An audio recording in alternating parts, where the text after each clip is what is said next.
با مقصد سالمی اهل جامعه پیشگیری بیماری‌های سیرویتی و ترغیب طرز حیات سالم بخشیده به روز سالمی عمومی جمهوری در ناحیه واسع کاروان سلامتی دایر گردید. در چهاررهبینی که به این مناسبت در مؤسسه دولتی کمک اولیه طبی سانیتری گذرانده شد، طبیبان کارمندان میانه طب برای ساکنان خدمت رسانی‌های گوناگون طبی را پیشنهاد گردانیدند.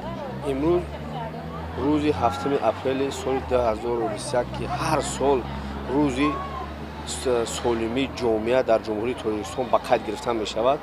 از طرف طبیبان مرکز سلامتی ناحیه واسع تصمیم گرفتگی‌اند که هر سال همه روز جشن را با طریق رایگان همه بیماران معاینه کرده می شود.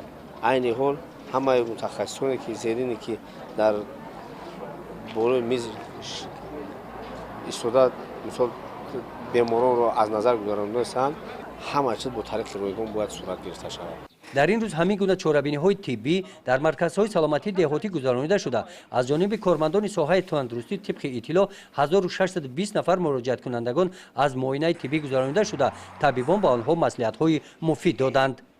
گزارش خواجه نظری خدای نظر ظهورов از ناحیه واسع برای برنامه اطلاعاتی نوید.